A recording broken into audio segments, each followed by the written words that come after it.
مرحبا بأصدقائي. الدرس انتظرتوه. سألوني هواي على حركة الإيد اليمنى. تعرفون حركة الإيد اليمنى ما تقل أهمية عن الإيد اليسرى. هي أم الإيقاع بالنسبة للجيتار، فأريد أشوف لكم فشي بسيط اليوم، وإن شاء الله يعني إذا عندكم أسئلة همين أنتظر، يعني إن شاء الله أجاوب عليها. المهم، فأنا أول ما بلشت أتعلم جيتار أنا متقلد الإيقاع اللي أريده بالجيتار، شوي بس أمسك أوتار خفيفة وأحاول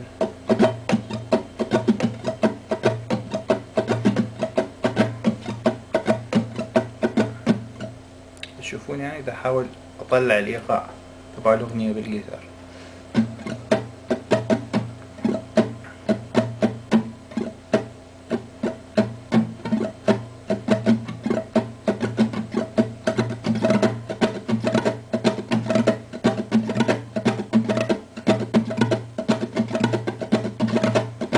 يعني واحدة من الإيقاعات، مو دائما واحد يستخدم هالإيقاع طبعا. ف مثل ما بلشت أني بإصبع واحد، تريدون بعدين تتعلمون على باقي الأصابع. بيدي تقريبا متحضر للكلاسيك لأنه عندي أظافر. تشوفون اللي ما عنده أظافر شوية صعبة يطلع الصوت، مو صعب بأنه يطلع الصوت الكلين النظيف، بس مو صعب عليه بأنه يطلع الإيقاع اللي يريده. اللي يستخدم بيك درام هذا همينة مو مشكلة بالنسبة له، همين يحاول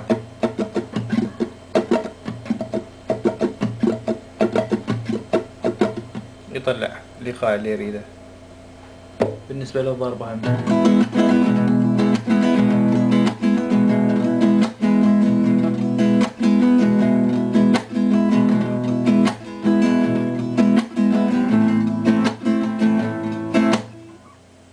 بالنسبة للرhythm تبع الكورد موجود.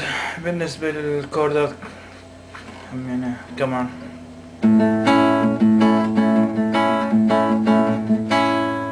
تقريبا بين الاربيجوز وبين الكورد، الرhythm تبع الكورد. اضرب اول شي بالاصبع الابهام، وعندي ذول ثلاث اصابع بستخدمهم يعني تقريبا بالسرة حسب الترتيب، من الوتر التحتاني الاي، عندي البي، عندي الجي.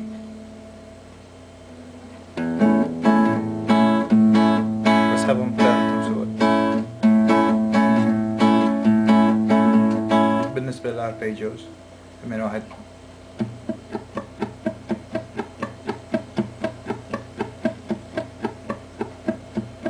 نشوف فشي ممتع بأنه الواحد يتعلم الاربيجوز.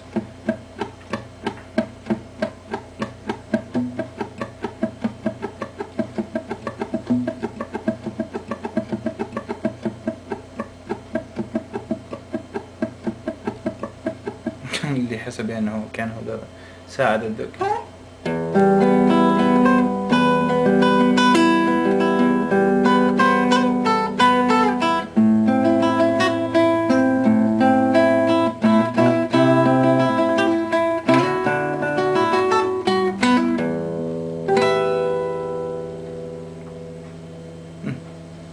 يعني شفتوا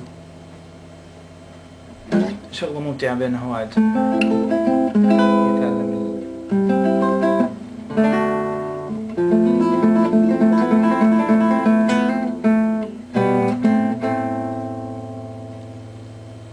من ناحية الاربيجوز.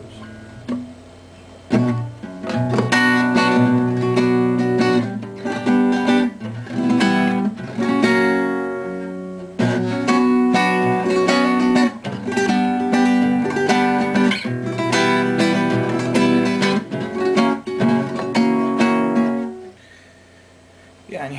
بعدين اكو هواية واحد يتعلم من الجيتار. لا تشوفون يعني دا اعزف عادي، بس تقريبا وصلت لمرحلة 10%، 25% من تعليم الجيتار. مو محترف، اني ماخذها كهواية. لا حد يعلق على شيء يشوفني كمحترف. أنا كهاوي وأحب يعني أفيد المبتدئين بالعزف. مثل ما قلت لكم، اللي عنده أي سؤال أنا إن شاء الله بالخدمة، ونشوفكم إن شاء الله فيديوهات ثانية.